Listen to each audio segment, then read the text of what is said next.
Okay, I feel like we need to be upfront and honest with you here.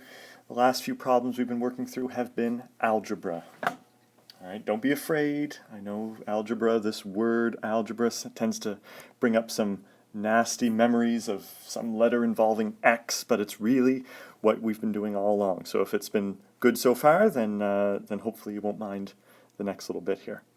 So one first rule that we learned of algebra that applied to our boxes is whatever you do to one side of an equation, you have to do the same to the other. And so that we know to keep things balanced with an equal sign in between, we know that rule already.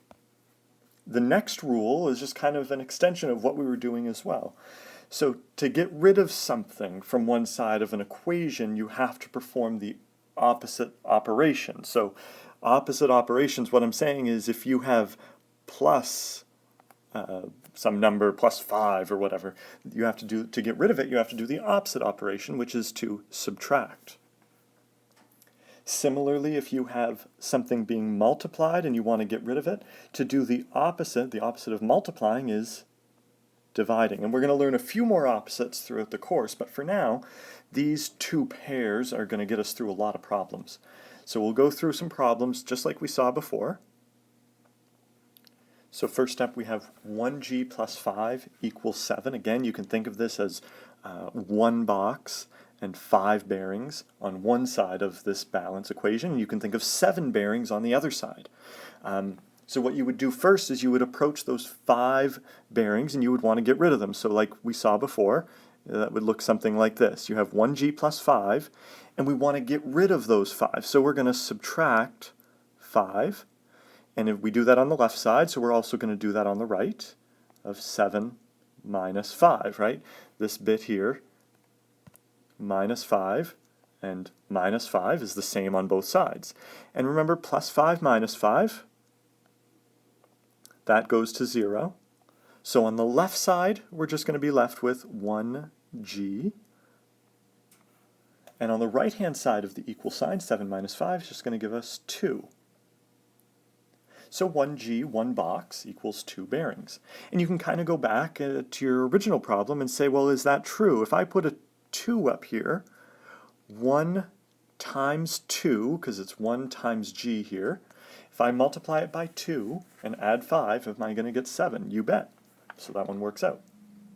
So in that case we used, just to point out, we used subtraction because it's the opposite of adding, and we wanted to get rid of that 5. Now down here, I can rewrite the second example as, it's right now 4c equals 16. I'll rewrite it as 4 times c equals 16. So we're taking c and we're multiplying it by 4. To get c by itself then, we would want to get rid of a multiply by 4. And the opposite of multiplying by 4, remember, is dividing. And we're going to divide by 4. So picture if you have $1 million and you times it by 4 and then you divide it by 4. Well, you're right back to where you started. You're right back to $1 million. So in this case, when we have a 4 on the numerator and a 4 on the denominator, timesing by 4, dividing by 4, what happens to them? They cancel each other out and we're just left with 1c, or if you'd rather think of it, 4 divided by 4 is 1, so 1c. And then if we do that to the left-hand side, we also have to do the same thing to the right-hand side. So we'll divide by 4 as well. And 16 divided by 4 is 4. And again, we can check this really quickly, put it back in for c, and 4 times 4 is indeed 16. So when we put this 4 into the place of c here, 4 times 4 is 16. Okay, so it's these types of problems where it's hard to represent this with a balance puzzle. What does -1 box look like? Well, it's kind of hard to show negative boxes and -4 bearings. So, but we're going to treat it exactly the same way. As long as we follow our rules, our 2 rules that we established early on, we should be okay. So we want to get the box by itself. That's this F right here. So in order to do that, we're going to want to move our bearings first, and we have -4 bearings. Well, the opposite of subtracting 4 bearings is to add 4 bearings. So what this will look like is we'll have negative 1f minus 4, and we're going to add 4 because that's the opposite. And it's following our other rule, we have to add the same to the right-hand side. And so what we notice is that negative 4 plus 4, this bit here, goes to 0. And on the right-hand side, we get 2 plus 4 equaling 6. So let's rewrite it. We'll have negative 1f equals 6. Now, we're not quite there yet because we need to get f by itself. Well, if we had 1f, if we got this negative out of here, life would be a lot better. And then we would have just 1f. So what we can do to do that is just divide both sides by negative 1. And when the goal of this is going to be to get this negative 1 here and this negative 1 here to cancel each other out. Because negative 1 over negative 1 is positive 1. So we would have 1f equals, and then we'd have to simplify the right side. Over on the right, we had 6 divided by negative 1. Well, 6 divided by negative 1 is negative 6. And again, we can check our work by putting it back into our original equation up here. Now this one's a little bit tricky because we need to pay attention to the signs. So I'll write it in brown up here in the top right.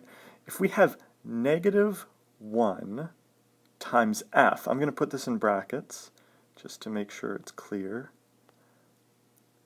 Negative 6 minus 4 equals 2. So we have to simplify the left-hand side. The right-hand side's pretty much done over here. The 2 is done. Negative 1 times negative 6 is positive 6. And then we have minus 4 equals 2.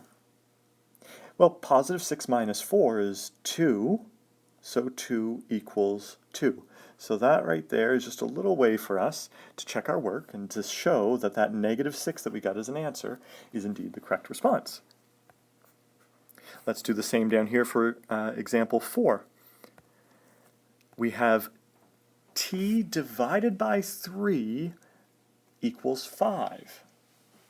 Well, to get t by itself, we want to do the opposite of dividing by 3. And the opposite of dividing by 3 is multiplying by 3. Okay, that's this bit here. I've just multiplied this left side by 3.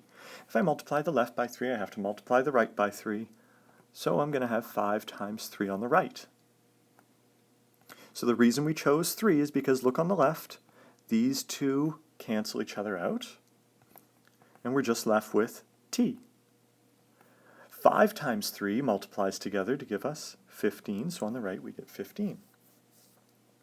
And this one's pretty easy to check. Take this 15 and put it into the place of t here. Instead of writing t, imagine a 15 where this red dot is. Well, 15 divided by 3 is 5, so that one does check out as well.